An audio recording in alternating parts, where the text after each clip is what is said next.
All right, so we'll look at a brief introduction to the Pearson's test of English, and we'll just be looking at a few of the question types under each section. We won't be able to do all the question types, but we'll definitely look at how to deal with some of the questions and the strategies involved in order to be able to do well on your Pearson's test.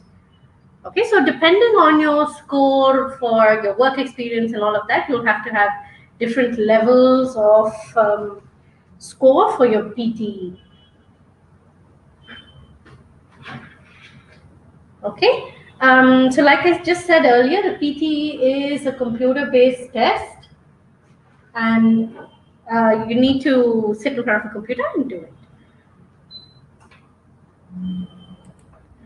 Okay, so although there are two different types of PTE, you do have an academic PTE and a general PTE. The general PTE isn't, it's not a very common form of the test. You take it just once. I think they only have it in May and in December, I think, okay? And it's not a very common form of the test. And the same academic test is valid for migration.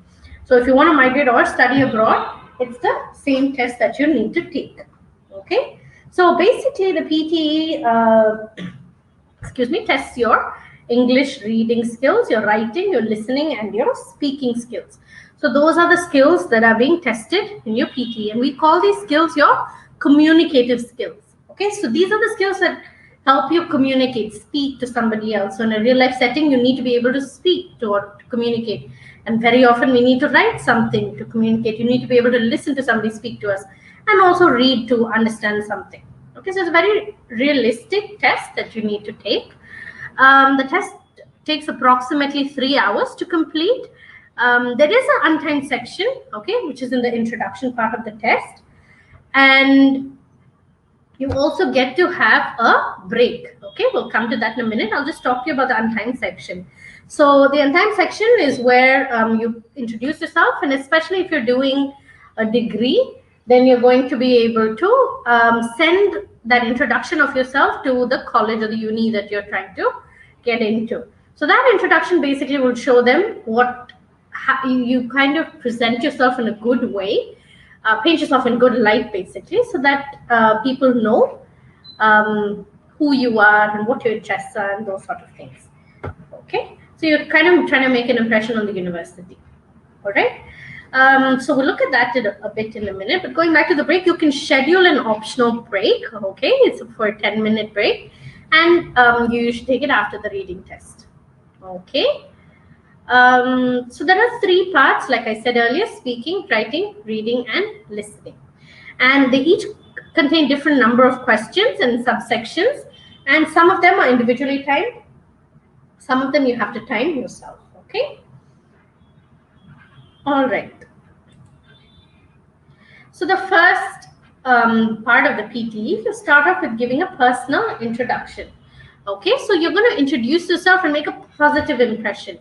So the good thing is you get to prepare this, all right? So just prepare it before, and be sure that you're able to talk about it, you know? So the first thing, the introducing yourself part, we're going to be able to practice for it, okay?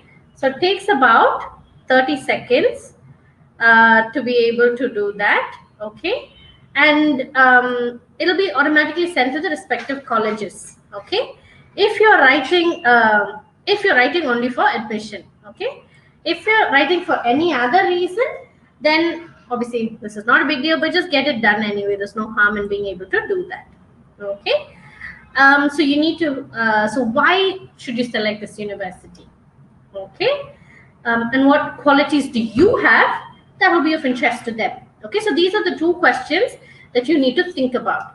It's also a good thing to have, just to know, you know, what qualities you have that people would be interested in. It's a good thing to think through, okay? So again, remember, this is mainly only for those who are looking for admissions, okay? But the rest of you will still have to do it because this is the form of the test that you take, all right? So yeah, if you do have any questions, just ask and I'll try and answer as and when. If not, we'll also have a question answer session right at the end. So you can ask your questions there, but yeah, feel free to ask your questions as and when. Okay. And for those of you doing the PTE academic test, I definitely recommend you thinking through what qualities you have. Okay, that will be of interest. Write it in good English, prepare for it, okay, so that you can use it on your test day. All right.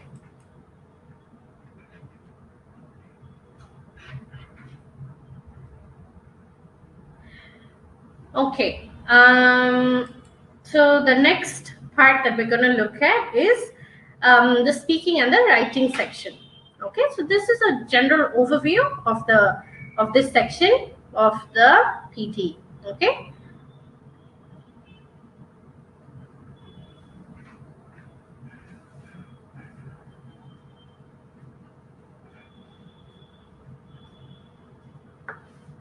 Okay, so the first part of it is where you have to read aloud. Okay, so the only struggle sometimes with the PT is that there's a lot of question types and item types that you have to follow. Okay, now the first one is the read aloud one. Okay,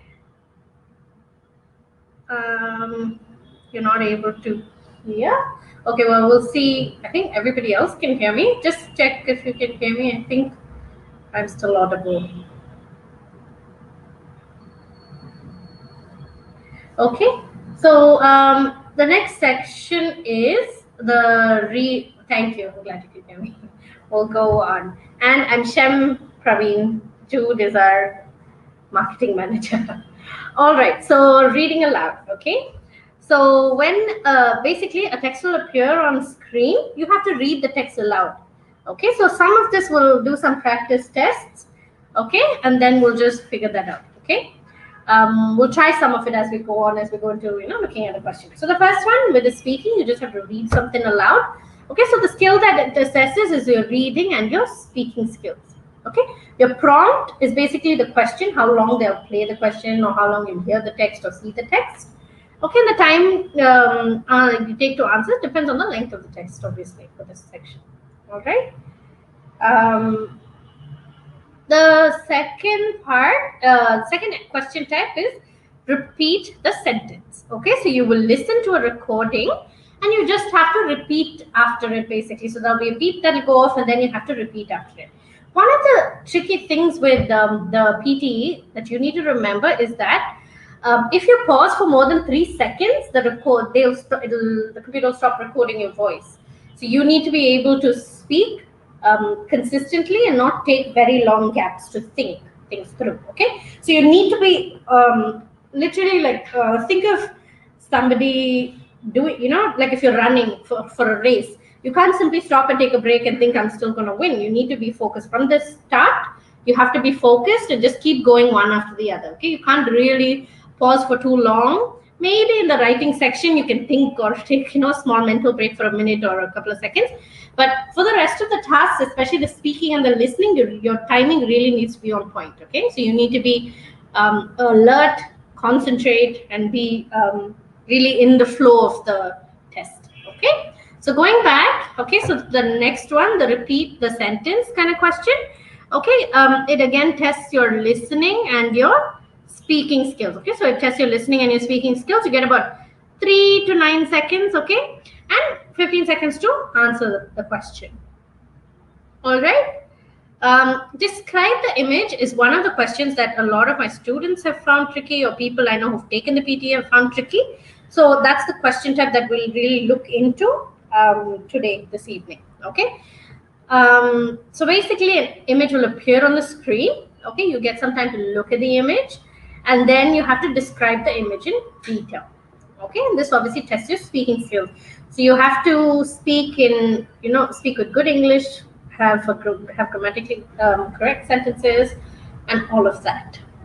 And the fourth type of question in your speaking and writing section of your PTE is retell the lecture. Okay, so you're going to listen or watch a lecture or a talk, okay, and you have to repeat it, like talk about it in your own words. Okay, this is not where you're going to repeat things word for word. Okay, you're going to listen to it, understand it, and sort of summarize it in your own words.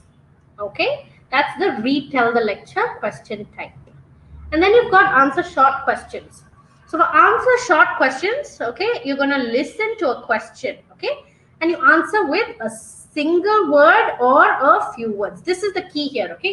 You don't really have to have a very long sentence or a full thought out sentence, just the one question. Okay, this is also one of the question types we'll look at later in a little bit more detail. The next question type is summarize the written text. Okay, so after reading a text, you get to write a one sentence summary. Okay, and your text can be anywhere from up to 300 words. Okay, your prompt question type. So you just have to learn to understand what the passage says and write it down and paraphrase it and write it down in your own words within one sentence. Okay, it can be a slightly longer sentence. I think you can have up to about 70 words, if I'm not wrong, 50 to 70 words for summarizing the written text. Okay, and then the last part, writing the essay. You need to write 200 to 300 words within 20 minutes. Okay, so you need to look at the content, the question, and then write appropriate answer with the right kind of length and also the right kind of paragraphs, the main body, the introduction, the conclusion. So the writing is also one of the question types we'll come back to as we look at this section. Okay, so one of the challenges that we have in the PTE, like I'll repeat some of this because I think that's important. Like, don't get overwhelmed with the number of question types. Okay, that's the challenge of the PTE. There's a lot of question types, but the good thing about having a lot of question types is that it assesses different aspects of your reading, of your speaking in this instance, speaking and your writing skills. Okay, so don't get overwhelmed. I think there are about 19-ish question types, if I'm not wrong, and just having an idea about it is good enough. You don't always have to know each question type in and out, you know, have everything written down, because they will always give you the instructions. Okay, so my first tip for the day today would be always read your instructions. Don't skip it thinking I know what it is. Always read your instructions. Okay, that's the first thing you can do really to master or do well in the PTE. Okay. Right, so we'll move on to looking at this item type, the speaking and the listening items, okay?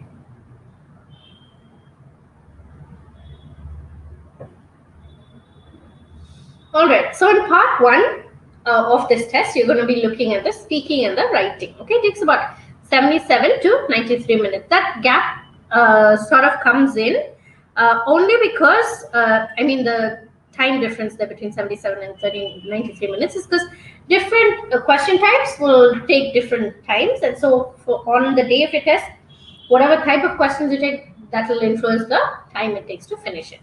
Okay, and so the time given for the section is 77 to 93 minutes.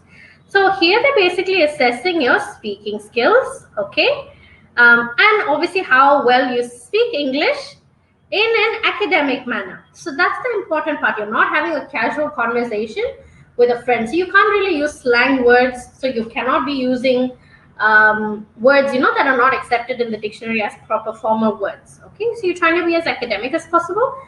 And so you want to be able to communicate what you need to say in a good way. Okay. So the writing section will require you to write responses, again, in academic English with correct grammar and spelling and punctuation and all of that. Okay, so there is a lot of information online that will tell you that your content isn't very important for these sort of exams because they're only testing your English language skills. But trust me that you need your content to be relevant, obviously. So let's say if your question, let's say for writing, one of your question type is that some people believe that handwriting isn't an important skill anymore, whereas others believe that it is a skill that children need to work on. And if you, instead of handwriting, if you talk about people learning to type and how typing is good and it's a skill that people need to learn, you haven't really answered the question. And so you're going to lose points for that. Okay, so your content has to be relevant, but you can make up examples, or if you want to make up a survey, you can make up information like that. So that doesn't have to be accurate, but you can't change truths like the sun rises in the east and sets in the west. You can't suddenly turn around and say the sun rises in the north and sets in the west. Okay, you can't do those things. So things, facts that people know around the world, those sort of things you have to stick to as much as possible, and also be accurate and relevant. Basically, that's the most important part of it. Okay. Okay, and so we'll go on to describing the image. Okay, so that's one of the question types that people struggle in the PTE.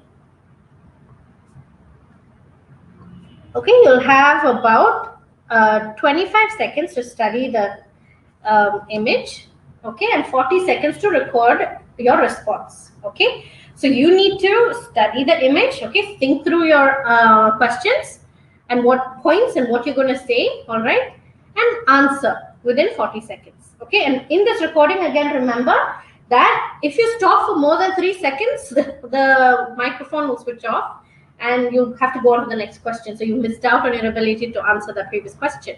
So you really need to be consistent and fast when you speak. Okay. All right. So the second, within this, you'll have 6 to 7 images that you'll have to answer or tackle or deal with. Okay. So in this question type, it can be a graph, a pie chart, a picture, a map, or table. You can have any of these sort of types as your image to describe. Okay. And here, obviously, your speaking skills are assessed. Okay.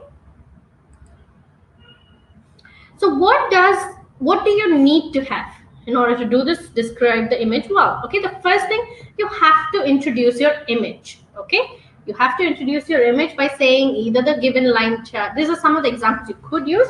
You don't have to use it this way. Okay, so some of the examples that we've come up with is the given line chart or the bar chart or whatever it is. Okay, it compares something or it talks about something. Okay. The second part of your talk is going to be the main body. Okay, so for any good, well-written speech or any good, well-written article or blog post or whatever, this is the format that you follow. You have, okay, an introduction. That's really important. You need to introduce what you're talking about, describe it a little bit. And then in your main body, you're going to discuss, okay, the details about the image, okay, and then in your conclusion you're just going to tie things together. Okay, so you're going to tie things together and just sort of conclude well. Okay, so in your introduction, okay, you'll start off by, you need to decide what the line chart or what the bar chart or pie chart is. Okay, and then in your main body you're going to describe the image. So I'll talk about what you need to include, or if you don't have points to say, what you can do.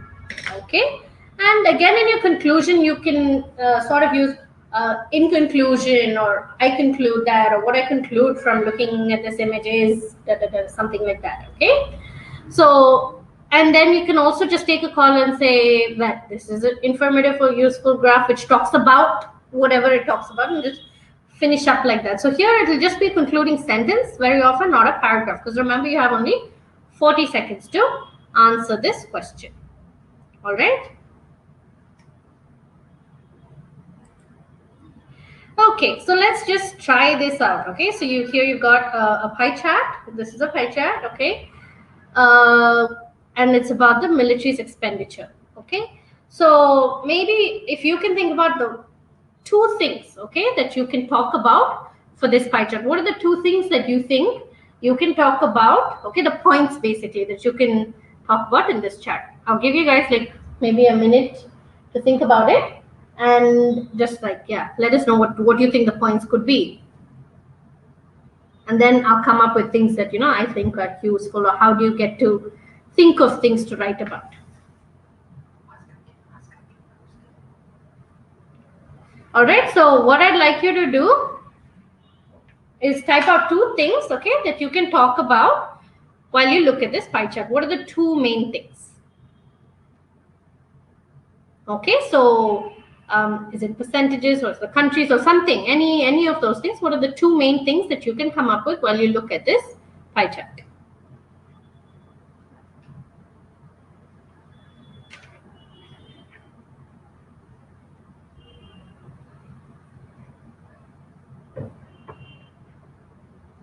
All right, Vijay, I think that's a good one. Okay, the fact that the US spends more than other countries, yeah, definitely. You can talk about the extreme in percentages, the larger percentage compared to the smaller percentages.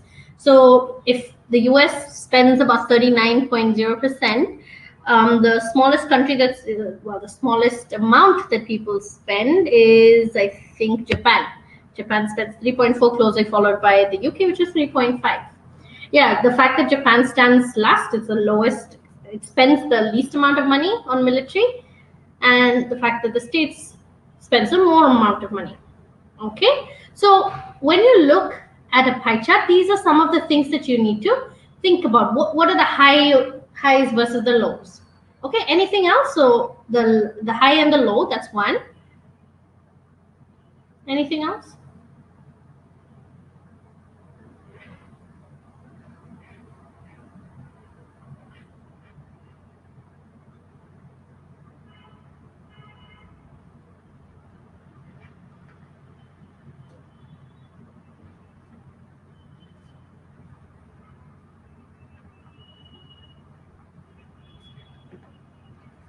Okay, you can probably also talk about what comes second. Okay, what is the middle range? Sure, you can talk about that. And then you can talk about what follows next. Okay, so if the United States spends about 39.0%, okay, the next 10 countries together contribute about 21.2%. So the middle range, you can talk about that. Sure. Okay, so let's move on and we'll just discuss this image and talk about what we could have written. Okay, so this is the best strategy that I can give you to do well on this type of question. Okay, so the first thing you're going to do is try and figure out if it's a pie chart, a picture, a map, or a table, or a graph. So the first thing you're going to ask yourself, okay, the first thing you're going to ask yourself is what kind of an image it is. Okay, so identify the type of image. That's the first question you're going to ask yourself. The second question, okay, the second thing that you need to think about is obviously take notes. All right, just write down short words or phrases. You won't be able to write full sentences when you're trying to take notes in the PTE. So just write down short words that you think are really important that you need to remember. Okay, and then you need to think about what type of information is contained in the visual. Okay, so the first thing, the important thing is to identify the graph. Okay, what type of image it is, that's the most important part. Okay, then what types of information. Okay, here in the previous picture, I'll just quickly go back to the image. What type of information? Basically distribution of military expenditure, so take note of that. Okay, and then you're going to go back and look at if your visuals involve time. Is there time, and what form is it represented in? All right, is it represented in hours, days, weeks, or months? Okay, so you need to take note of that. So identify the type of image, then take note if there is time involved. Okay, that's the first kind of question that I would think through. Is there time involved? If there is no time involved, move on. The third question you're going to ask yourself, okay, does your visual show trends? Okay, so the first one was what type of image, second one was time, and the third thing that you're going to remember is what trends. Does it represent any trends? Is there an increase or a decrease, or is it fluctuating? Okay, that's a third thing you're going to think through. And then the fourth thing is there a sequence of events? Does your visual, your image, okay, have a sequence of events? Are there steps in a process? Are they talking about the steps involved in creating of silk from the silkworm and what the machines involved do? So you can have any sort of image. Is there a step in process? Okay, and the other thing you need to think about, do your visuals categorize different types of things? Okay, with our image that we looked at earlier, it didn't categorize different type of things. It was only the expenditure, the military expenditure. And the last thing that you need to think, do my visuals, are the numbers represented? How are the numbers represented? In hundreds, thousands, millions? Okay, so that's what you're thinking through, numbers.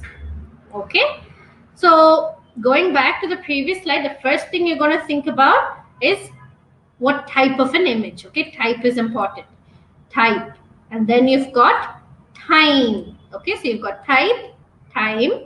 The third thing that you've got is trends. Okay, and then the fourth thing you've got is a sequence of events. The fifth thing is different types of things. And the sixth thing, how are your numbers represented? Okay, so these are the 5 things that you need to explore. All right. Okay, so the pie chart, I'm just looking at the okay, your response. The pie chart represents the global distribution. Yeah, that's already stated there. Okay, it explains that the USA has maximum amount of expenditure as compared to others, which is followed by China and Russia. Okay, so the point is good, but if you were going to be grammatically accurate, you would say something like, so remember I said you will talk about the pie chart, so paraphrase the statement. Don't repeat the exact same thing that is up on the image. I'm just going to go back to the image. So don't just say exactly the same thing, the global distribution of military expenditure, okay? You can maybe change it and say the United States, okay, spends the most amount on their military. Okay, there's not many words that you can say for military, so it's okay if your words aren't, very, very complicated words, but you need to show that you have different, your vocabulary range is good, and so paraphrase, okay, the words. So then that's what I would do. But yeah, your point is spot on. It compares and followed by China, Russia, and all of that. Okay. All right. So we'll go on to, so this is what, okay, so the global military expenditure, I would still paraphrase that, okay, I wouldn't keep it the way that it is in the PowerPoint. I would still change that around, okay. So by studying the graph, it can be clearly seen that the United States, okay, spends the most amount of money on military expenses in the given year. So that's 2015 or whatever that year was. Okay, and we also see that China is second at 9.5%, okay, of the world's expenditure on the military. And then you're going to conclude. That's about it. Okay, so yeah, armed forces, that's another word you could use for the military. Okay, so this is what a good response would look like. It isn't perfect, okay, you can improve on it, but this is sort of what you're aiming to do. So you need to have those connecting sentences, so the given by or whatever, and then you start by saying, by studying or looking at this pie chart. So it's not a graph really, it's a pie chart,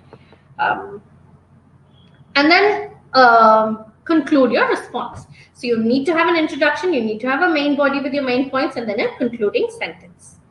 All right. So there is a graph here. All right. So I've given the question on top. Okay, you have 40 seconds to give your response. So can you think of the points that I said, right? Trends, time, different type of, does it categorize different things? Okay, what type of an image is it?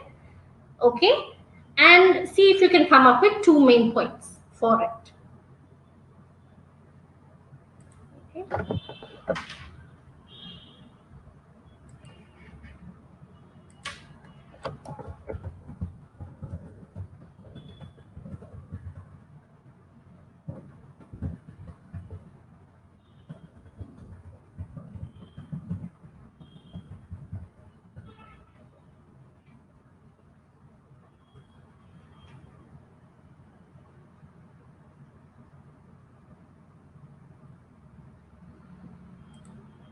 Okay, yeah, it's a bar chart. The bar chart represents the usage of internet for people residing. Okay, people residing in the UK. For residential people living in the UK, you can't really say that. For people residing in the or living in the UK. Okay, increase in the number of users. Okay, that's what you noticed. That's good. The bar chart represents access to internet households in the UK from the year 2006 to 2009, or from years 2006 to 2009, or you just can say from 2006 to 2009. All right. So always remember, it's good to have 2 points, and as soon as you see this, write down the points in your notepad, the erasable notepad that you get given. Okay, so quickly write that down. And once you know what you want to say, that's going to help you say it well. Okay.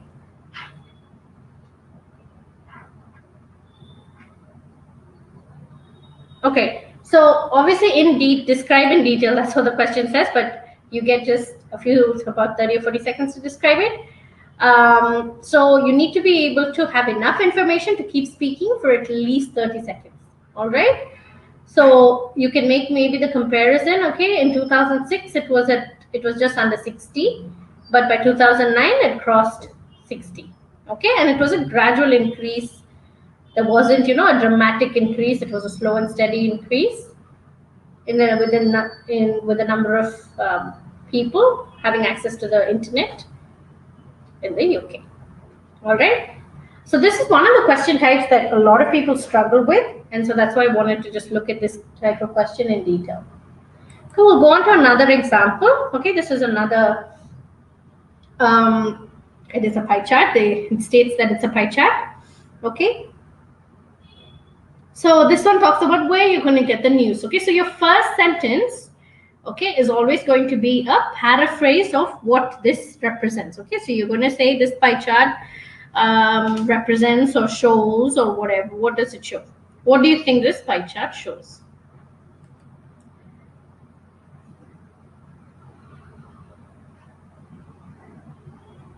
Okay, so just going back to the previous response, Ali. Okay, yeah, that's a very good response, and that's a good statement to have. Okay, these images are from their proper Pearson exam questions.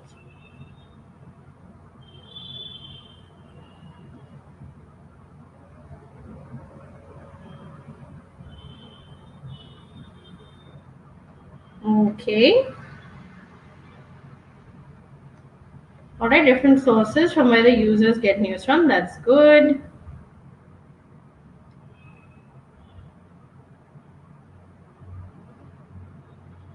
(2009) is 65 per. Finally, the speaker concludes. Okay, you can't really say speaker concludes because this is an image and nobody's talking about it. Okay, so you can just say in conclusion. Okay, so if it was a listening thing, you can say the speaker concludes. Okay. The pie chart represents various resources of news like newspapers. That's an excellent response. That's a good way to start. The given pie chart elucidates various news sources. Okay, so elucidate basically means describes in detail, whereas this doesn't really elucidate it, it just represents it. But you can elucidate on the details here. Okay, Naveen? But TV, internet, and many others, okay. All right, so that's a good start, okay? But remember to think through the trend. Does it represent different types of information? Okay, so this does represent different types of information because it's newspapers, TV, internet, and those sort of things, okay?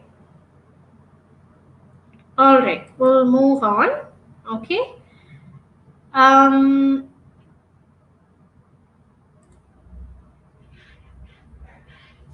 Okay, so this is the speaking where you got to read aloud, okay? So here, okay, use punctuations to help you decide where to pause when you're reading. So there'll be a text that'll be on the screen, and you have to read aloud. Okay, you have 30 to 40 seconds to look at the text, obviously, before the microphone beeps and you get to start talking. Okay, so when you have that time, spend the time breaking up the text, okay, to meaningful bits of information. Okay. One of the ways that you can do that is to chunk the information, okay? So break it down into chunks. Okay, how are you going to do that? How are you going to break things down in a meaningful way? You're going to chunk up the information by using punctuations as a guide, okay? So this will show you where you need to make the pauses, all right? So the first thing we looked at was chunking. That's what you need to do. The second thing you need to do is be aware of your intonation. Okay, so intonation just means your pitch basically varying, okay, going up and going down. So when I'm saying up, my voice goes higher pitched. When I'm saying down, my voice goes lower. Okay, so that's basically intonation. Okay, so when you start beginning a chunk, okay, you're going to go up, up, up, and as you end, you're going to just soften out and lower your pitch as you end it. Okay. It's just one of the ways that you would that you would speak English as a native speaker or speak it well. Okay.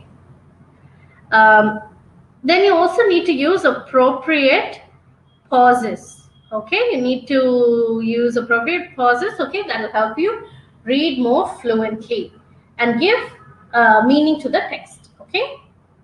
All right. So we can't really try out one of this right now, but you will have a question type.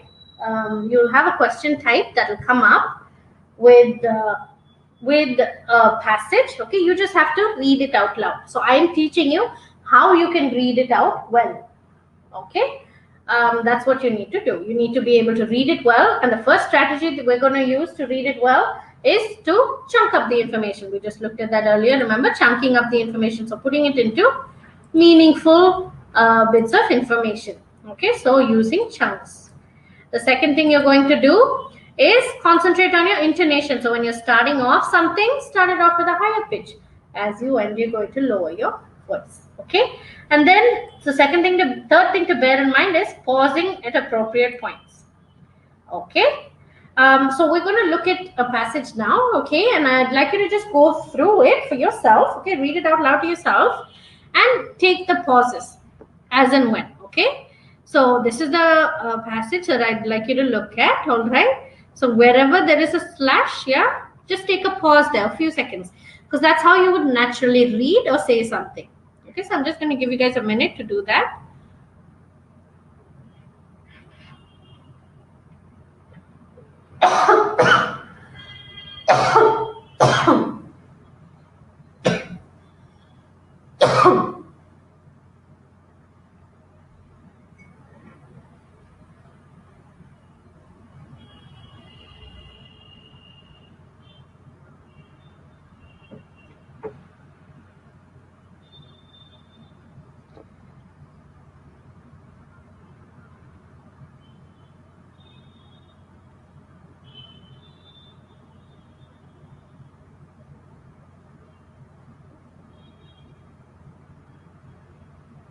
Okay, just let me know if you guys are done reading through it.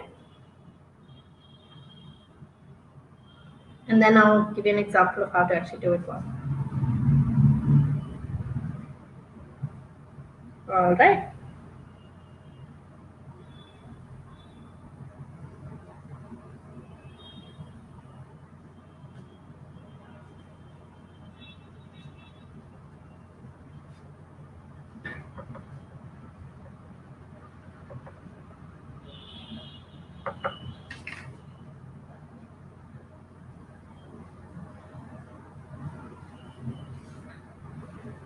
Okay, so before we go on, so ma'am, M-A''A''M, that's how you write ma'am, okay, or that's how you, M-A''A''M, that's how you would say ma'am.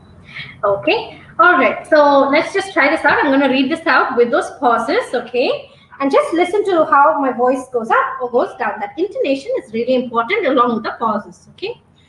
Photography's gaze widened during the early years of the 20th century, and as the snapshot camera became increasingly popular, the making of photographs became increasingly available to a wide cross-section of the public. The British people grew accustomed to and were hungry for the photographic image. Okay, so learning to take those pauses, dropping down, lifting up your intonation, that's important. All right, so stress the words that you think carry important information. That's really important. Okay, when you read the text, stress the words, okay, that help convey meaning. So words that are really important, words that you think are essential to the meaning and understanding of the passage, read those words slightly louder by emphasizing those syllables. Okay, so development, okay, that's a really important part usually in any sort of a word. So you'll just have to emphasize that word. Okay, and again, the rising and the falling intonation pattern will show how ideas are linked and are coming together. Okay.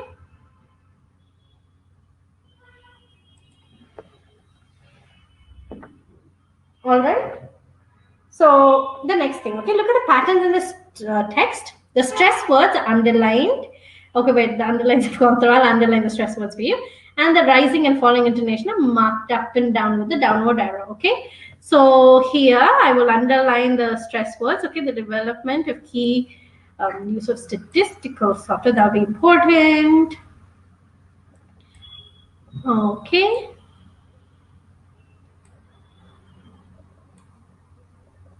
Okay. So the bits that I've underlined in yellow, they are the stress words. Okay, so those are the ones that you need to focus on. Okay, and read that aloud. Okay, so I'm going to give you guys a couple of a minute or two to just go through this. All right, and stress those words. Okay, that are important, that I've underlined.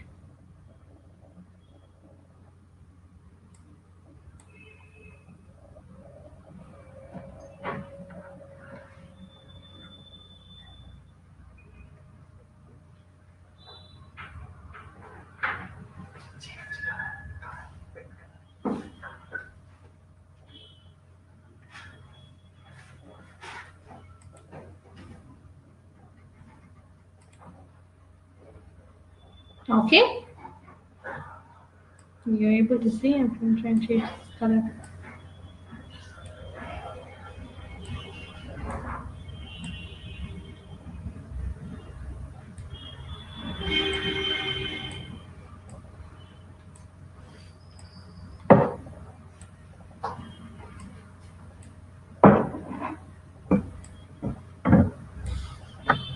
All right, I think that's plenty of time. Have you guys been able to try it out? Like, give it a read where you're stressing on the words that are underlined. And when the arrow is going down, you're going to drop your voice. And the arrow is going up, you're going to increase your voice. Have you guys been able to give it a go?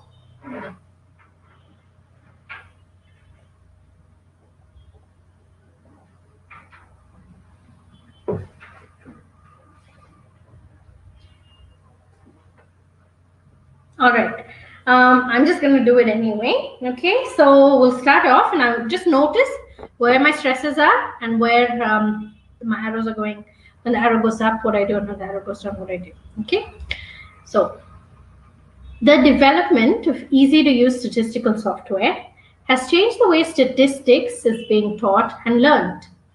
Students can make transformations of variables, create graphs of distribution of variables, and select among statistical analysis, all at the click of a button.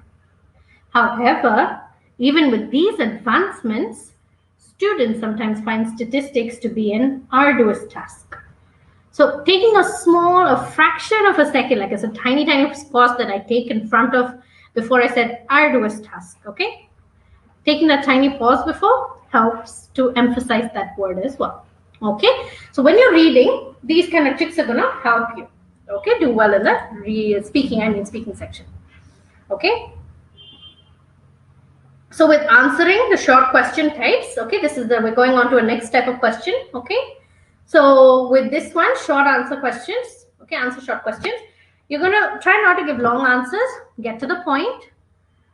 And the instructions, okay, for this step will tell you how to answer the question. You just need to follow the question. Okay, Vijay Rao, should there be some gap of pauses for common full stop? Yeah, so you do take a slight pause. So wherever my intonations, are going up and down, that's how I show pause as well. But your pause has to be very tiny.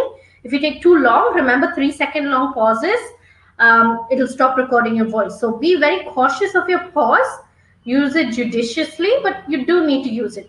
So pause would be like, that's why I said a fraction of a second, like a tiny pause. Like even the time I took between tiny and pause, that's how long your pauses need to be. Okay. All right. So we'll get back to answering short questions, okay, in the speaking part of the PTE test. The instructions, like we said, you need to just follow that. You'll hear a question and you need to give a 1 or 2 worded answer. That's it. Okay. Don't give long, complicated sentences or statements. Yeah, it usually will be something that you will know. They're usually general knowledge questions, yes, but they're not always, they won't ask you specifically like what is the capital of Timbuktu or something. Okay. It won't be random. It'll just be specific things that most people will know. Okay. So for example, here, look at this question. Okay, what type of periodical is published on a daily basis? Okay, so what type of a periodical? Periodicals are basically something that come in a period of time, over a period of time, and is a repetition, so it's being repeated. Okay, so on a daily basis, what type of periodicals do you get? What kind of things are printed on everyday? Newspaper. Perfect. So newspapers would be your answer. Okay, so there's no point in saying it's newspapers that are published every day. Okay, because it's fine to say that, but you're not going to get any points or any lesser points. Okay, so just be accurate, and you don't get extra points for additional words. So just be to the point.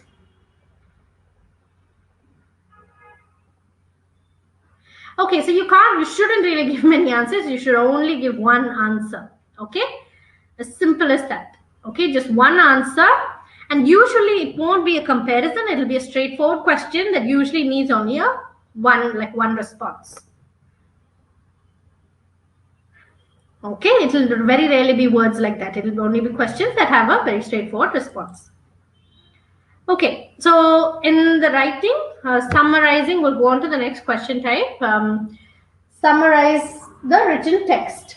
Okay, so you need to make sure that your response is in the correct form. Okay, and when you're writing a response, okay, make sure that the response is only in one sentence. You obviously have to start with a capital letter and a full stop in the end. Okay, you need to be grammatically accurate.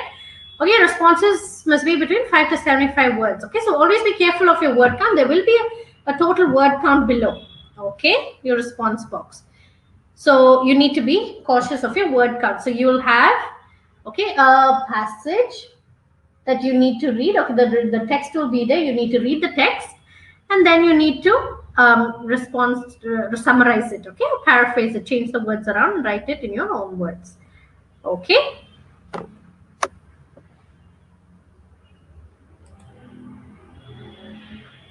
So try and write different kinds of sentences. Okay, compound sentences are usually combined with a conjunction, so and, but, those sort of words.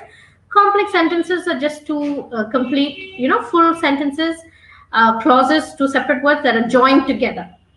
Okay, so it will be a little bit more complicated. So it shows that you have different ways that you can write. Okay, so that you have to give a summary of the main point of the passage. Okay. So you need to be able to pick out what the main point is. Learn to choose what a main point is. So usually a main point will come up right at the beginning, on the top half of your question. Okay, so legal rights and safeguards safeguards into long-lived investments by individuals. So what are they talking about here? Will usually be in the first sentence. Okay, and also learning to pick out what pronouns, what conjunctions are being used, okay, will help you to be able to summarize and find out what the author's ideas or opinions are. Okay. All right, so that's how you would tackle a summarize the question type of question. All right, so the last thing that we'd look at in this section is the writing the essay. Okay, so the essay is about 200 to 300 words, and you need to be able to write it within that 20 minutes. Okay, so always, as soon as you've looked at the question, write down what you think is the main part that you need to talk about, the main point. Okay, what is the one thing that the question needs you to do? Okay, so always choose that and start off with that. So make notes. Always write more than you will need. Okay, write out in detail. Okay, and just the points. You will not have time to make full sentences. Okay, but you should have enough points to be able to write a good, well-written essay. Okay, so the main topic here is tobacco. All right, it is a widely used drug. That's an important point to remember. Okay, and they're talking about tobacco in relation to long-term health of local people. Okay, so you need to be trying to do that. And also, what is the government's role? Okay, do governments have a legitimate role to legislate to protect citizens, okay, from the harmful effects? So those are the things. So what all do you need to cover? You need to cover health costs. You need to cover healthcare costs, okay, obviously, and also the loss of productivity. Okay. Excuse me. All right, so these are the things that you need to be able to address.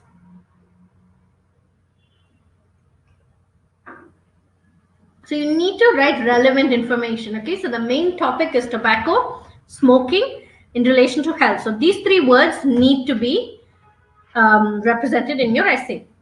So you will always start off with an introduction, and then you will have a main body and then a conclusion.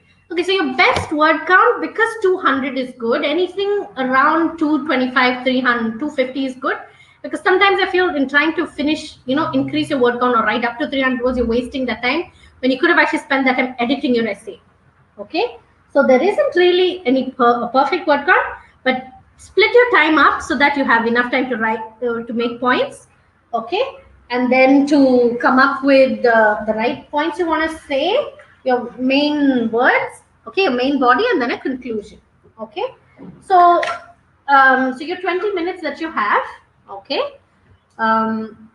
you can split it up with about 3 minutes. Okay, first 1 minute to read your question. You've got 3 minutes then to make notes for yourself. Okay, and then about 10 to 15, 10 minutes maybe, not 15, you'll need about 10 minutes to write your essay out. Okay, and then you've got 6 minutes to edit. Okay, I give a lot of emphasis to editing because you will be able to find a lot of mistakes that you've made when you go through your essay for yourself. Okay, so always, always, always spend time editing your essay. Okay, all right. So that's sort of one of the best ways you can tackle this essay, the writing part of your PTE exam.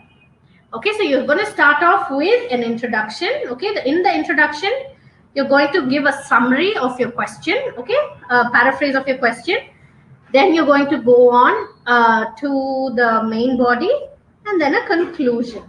Okay, so the topics can be anything from education, art,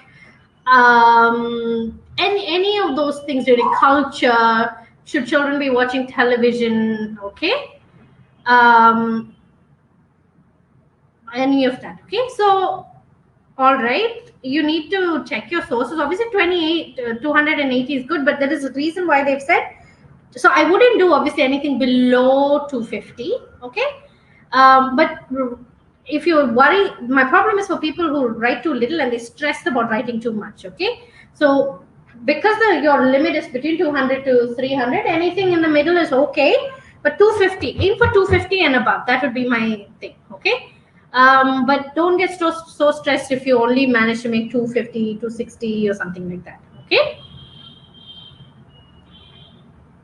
so if that's really what it was, then they would have given you their instruction would have been right between 280 to 300 words, but there's a reason why they've given you 100 words here and there. Okay, so anything around that is actually the minimum. You definitely have to write over 200. Okay, anything less than 200 is not a good idea. Okay, all right, so we'll move on to the next section. We've got 3 more sections to look at, 2 more sections at least to look at. Okay, so that was the writing and the speaking part of the PTE. Okay,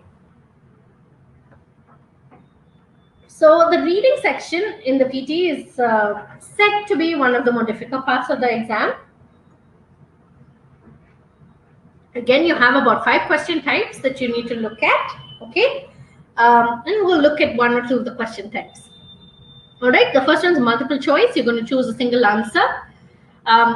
Then a multiple choice where you choose multiple answers. Okay, and for the multiple answers, you have to get all the answers correct to get a point.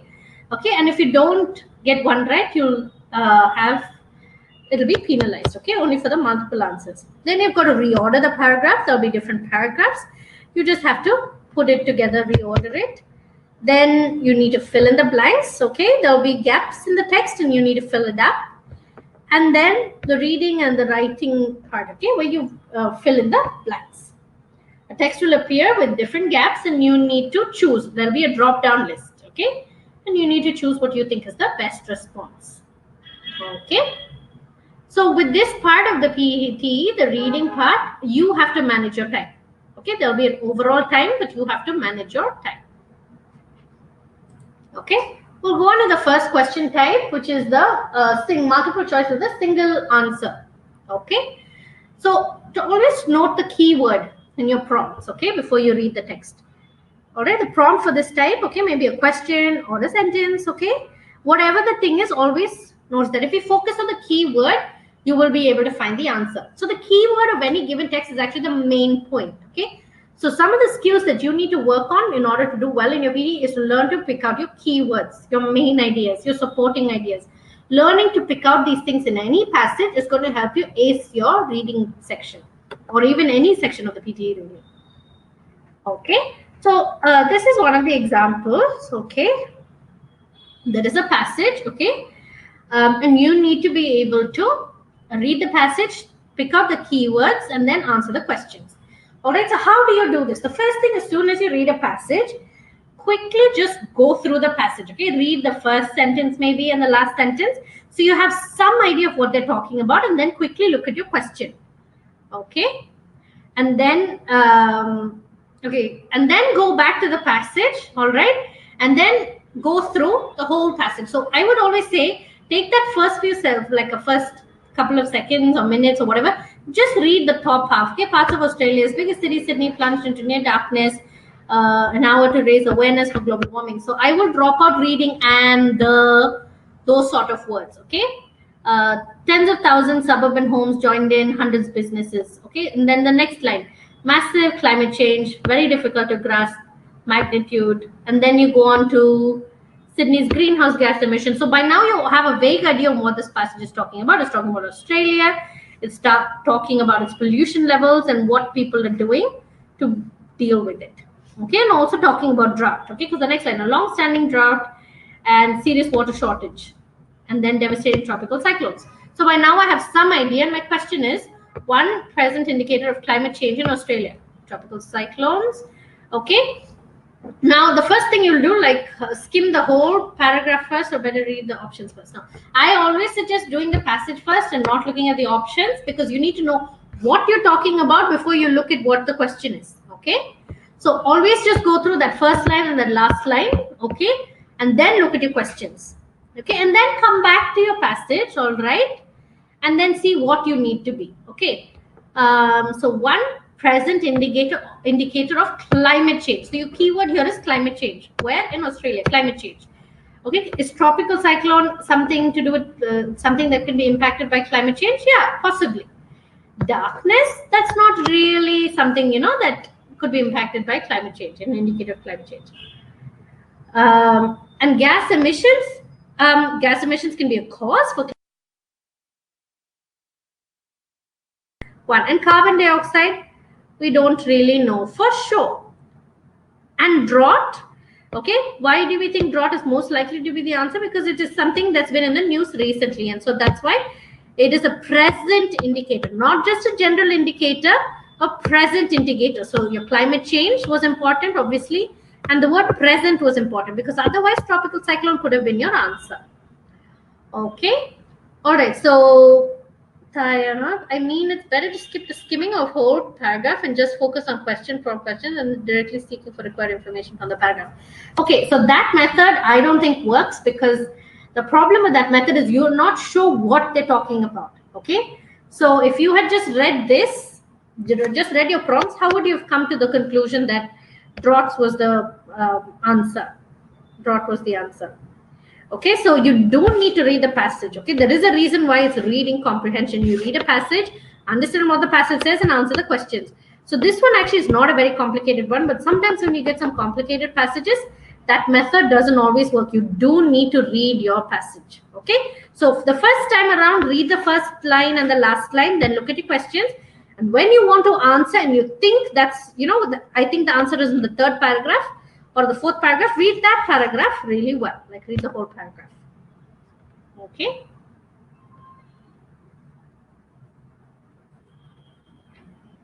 All right. The next question type, we'll just move on to that. So multiple choice question where you're choosing multiple answers. Okay. This, you will have more than one answer. Okay. So you again read the instructions. Okay. Always read the instructions, and you will have a drop down box. Okay. Options that you've clicked is correct, but which are wrong, and options that are correct, but that you've not clicked on. Okay, so those are your drop down options.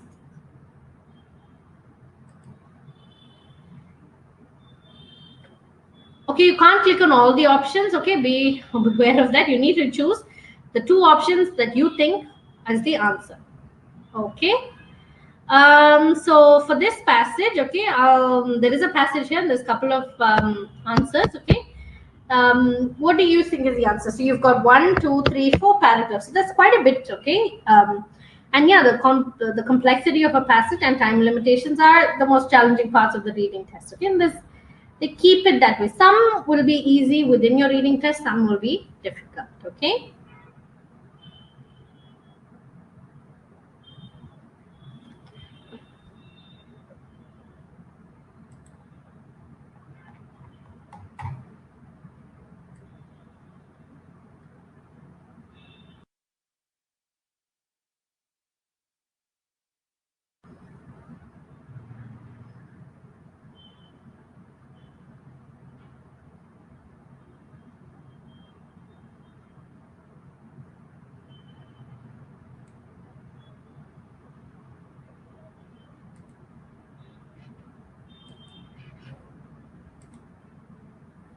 Yeah, I am.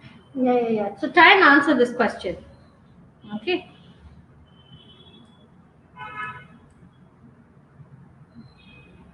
Yes.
Okay, so what you needed to have done is read the passage quickly. This is the first line and the last line.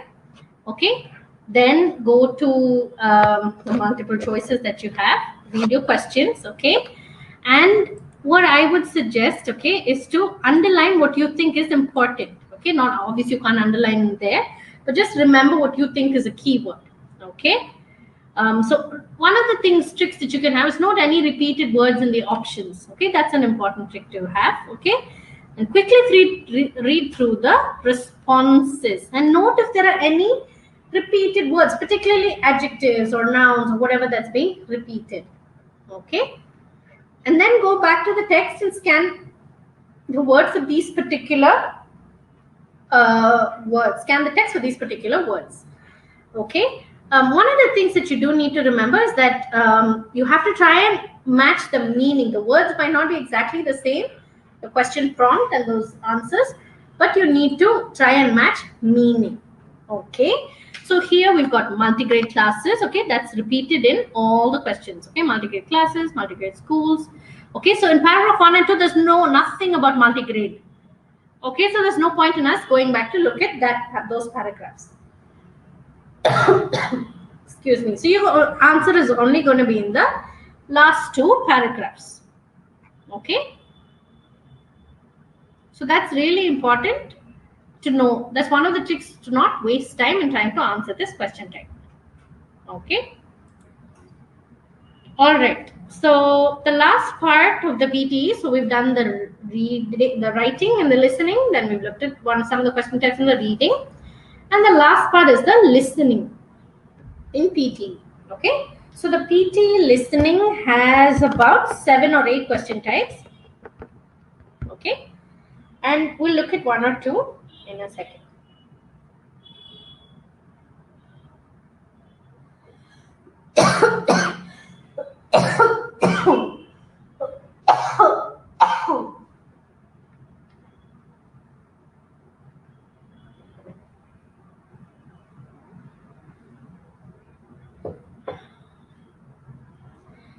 right. So one of the first question types that you'll have in the listening section is to summarize the listening test. Okay, summarize you listen to a recording. Okay, and then you write a 50 to 70 word summary and response. Okay, and then you have a multiple choice where you choose multiple answers. Okay, and then you have fill in the blanks. Then you have highlight the correct summary. So you have different summaries and you just have to choose the correct one. You have multiple choice, okay, where you choose a single answer. Then there are, for both the reading and the listening, there is a single answer that you need to choose, and then there are multiple answers that you need to choose. And for the multiple answers, okay, there's no real, we won't always know whether there's 2 or 3, so you need to choose what you think is the right answer. Okay, very often it's 2, sometimes it can be 3. So you choose what you think is the most appropriate. Okay. And then highlight the incorrect words. So there will be words. So there will be a passage, and there will be audio. Okay, and there will be some words that they have changed that will be very similar, but they would have changed those words. Okay, so for highlight the incorrect word. Okay, so for those changes of the words, you have to highlight those words. Okay, and the last one, write from diction. Okay, so they'll play an audio, and you have to write it, well, a short sentence, and you have to type it out word for word. Okay. So we'll summarize the spoken text. Okay, make sure that you summarize the main points. Okay, remember that the main points will be in the first couple of sentences of your whole passage, and then you're going to have your supporting points that follow. So supporting points are just points that justify or explain what the main points are. So even in your writing, you're going to start off by writing your main point in a new paragraph, and then a supporting point, and then examples. So any good writing or passage will have that sort of outline. Okay. And so when you take notes on your erasable booklet, okay, listen to the recording while you're doing. Take those notes. Okay, make those notes down. Make sure you take down the supporting points and the main idea. Learning to split any sort of writing passage or audio passage like that is a good habit. So when you're practicing, I'll come back in the end to some tips, for overall, but just remember, you don't have to just try out 50 times the listening test. Try and work on the skills that you need in order to improve doing the listening task well.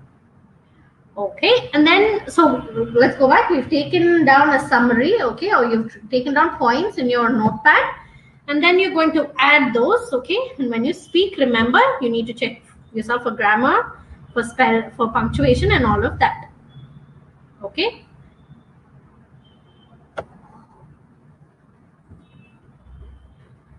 All right, so this is the prompt that you'll hear. You will hear a short lecture, and you have to write a summary.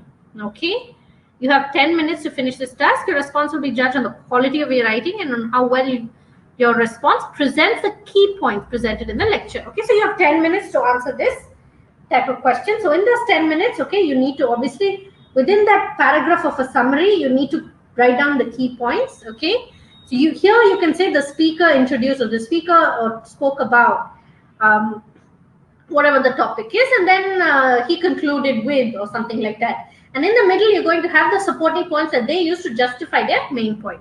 So all of that has to be represented here.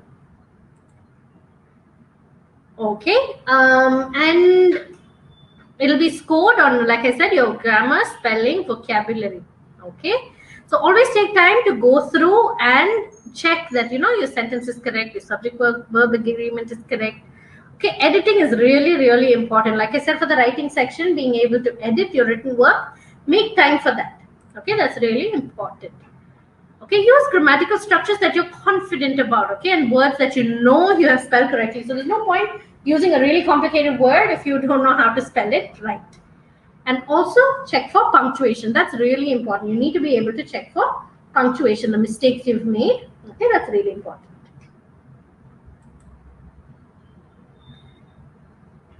Okay, and the last question type that we'll look at in the listening text is write from diction. Okay, so that basically means you listen to a short, usually it's just a sentence in audio, and you have to write it for verbatim. So write it word for word. Okay, so try and do this either while you're listening to a talk or something like that, and write down. Pause it and then write down that sentence, and then play it again and then write down a sentence. So just listen or choose a topic that you're interested in, and then listen to it and try to write it word for word. type it out at least. Okay, so these are the kind of question types in that some of the question types that we've looked at in depth, okay, for the PTE. So before we wind up and go to some questions, just trying to give you some general tips that you need to follow.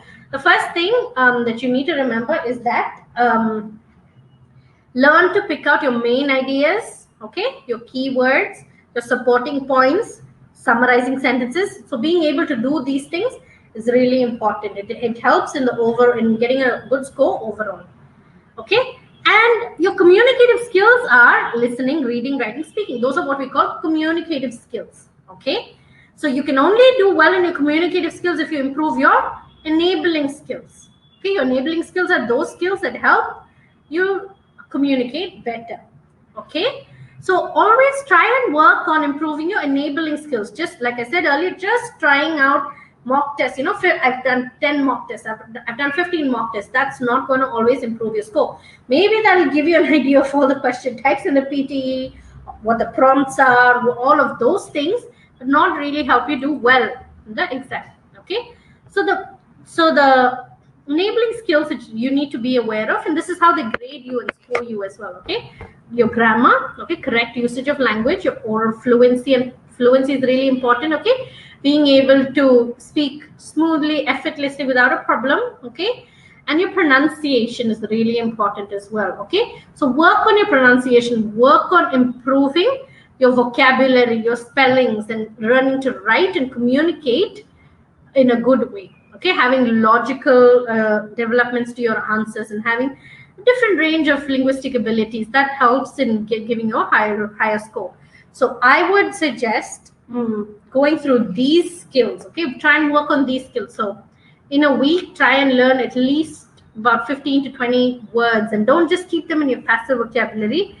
You need to shift it to your active vocabulary. So try and use it in conversation or in writing and see if that's, an appropriate usage of that word. Okay,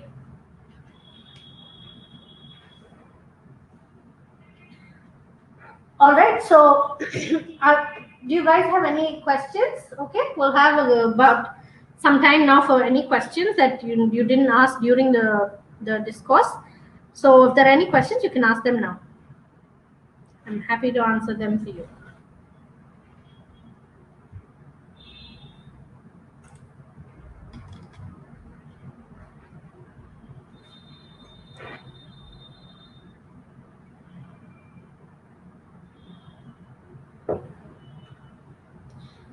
Vocabulary is important because remember I said these are some of the parts. So the enabling skills that are written out here in the slide, okay, those are also things that will support your overall score. So if you get a very low score in vocabulary, then you're not going to be able to get a higher score in your writing and in your those sort of speaking grades. So yeah, not like GRE. You don't have vocabulary related questions, so it's not really like the GRE exam where you need to really concentrate on building up your vocabulary. But obviously vocabulary is important because having good vocabulary, okay, an appropriate choice of words is going to increase your range, your lexical range, and so that's going to improve your score.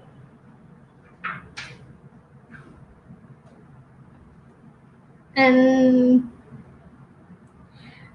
okay, so how to improve on your reading skills, all right? So you need to first figure out what you struggle with in the reading text, okay?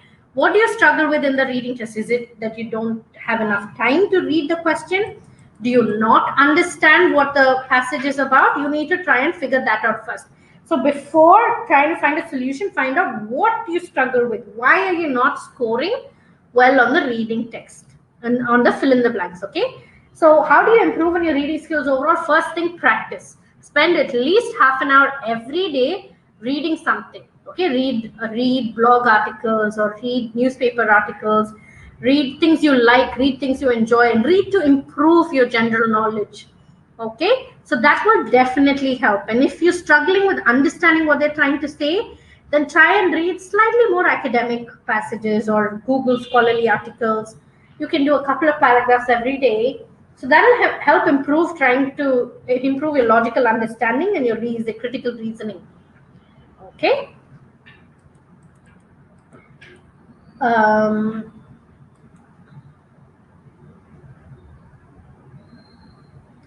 okay, so reorder the paragraphs. All right.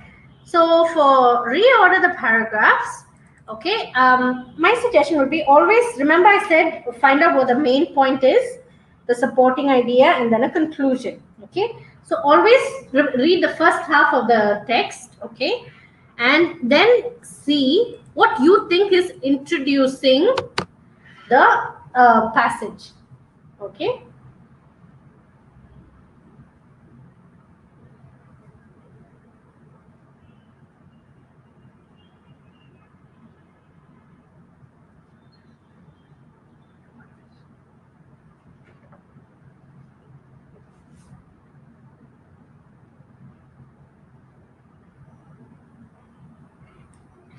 All right, so the first thing you'll have to do is figure out of the 4 or the 5 options that you have, what is the one thing that is introducing the passage.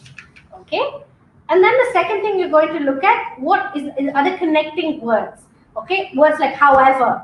Okay, usually you won't start off a passage. So usually it's a self-contained passage. Okay, the one that you get. It'll have a introductory paragraph, it'll have 1 or 2 main body paragraphs, and then it'll have a concluding paragraph.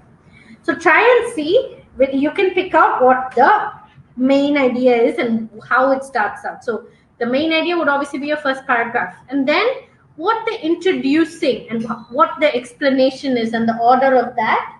Okay, you need to be able to do that. Okay, so that's sort of one of the best things I can give you about the reordering the paragraphs. Okay, so your resources for vocabulary, just come up with words. Okay, choose your words and you can just look them up online, but the best way is to be able to keep a separate notebook and keep track of the words that you use. Okay, and improve it, repeat it, review it. Reviewing it is really essential in order to increase your vocabulary. Okay, you can maybe try out vocabulary.com. They have they'll have the pronunciation and all of that of a word that you're looking up for. So try and use those online resources available for you.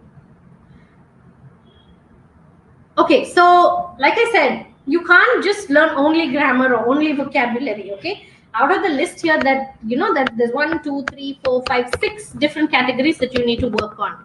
You need to work on your grammatical skills, okay, and you build your vocabulary and improve your spelling and improve your speech, how fluent you're going to be, and improve your pronunciation and learn to write well. So you need to be able to do all of this, not just one of it.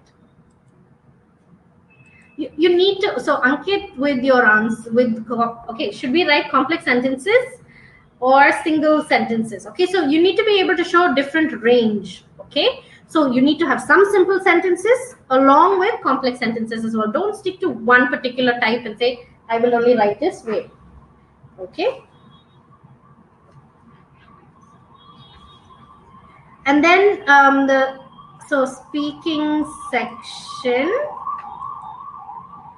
All right, so speaking, you need to work on practice. Okay, try and record yourselves, listen to yourselves. That's a good thing. Yeah, I would definitely recommend doing mock tests. There's no harm in trying to find out what we struggle with. Okay, and for the writing and all of that. Okay, so we can also give you mock tests and conduct mock tests and give you feedback on your writing and things like that at PlusPrep. Okay, we can do it online or any of that. So we're here to help if you'd like that. Okay.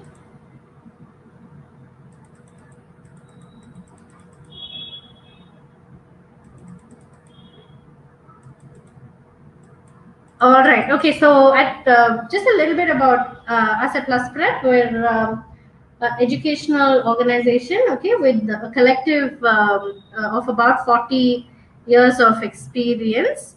Okay, our co-founders have been in this field for over 10 years. Okay, I've studied abroad and lived in the UK for about 7 to 8 years and moved back here, and we're all very passionate about teaching and learning. We're not just people who are coming here just to do a 9-to-5 job.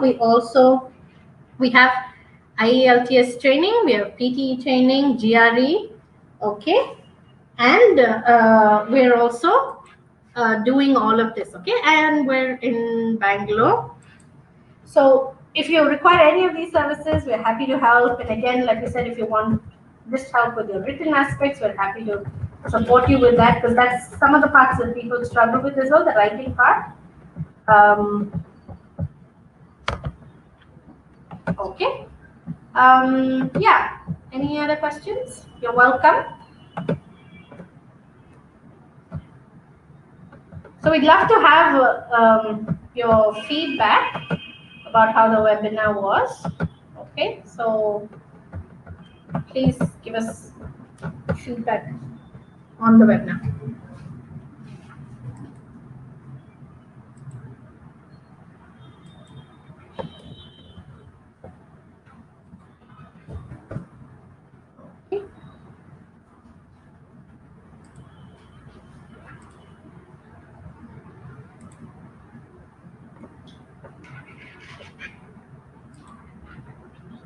Okay.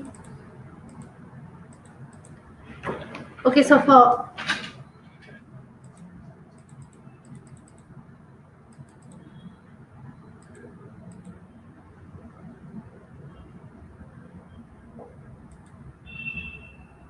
what about the fill in the blanks?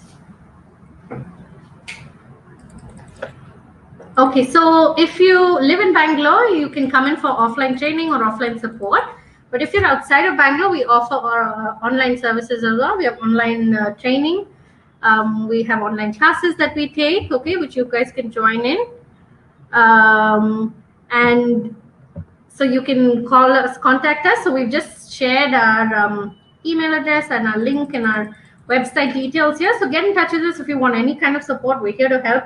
We want to support and help people fulfill their dreams, whether it's migration or studying abroad or whatever it is you want to do. We're here to help you guys, okay?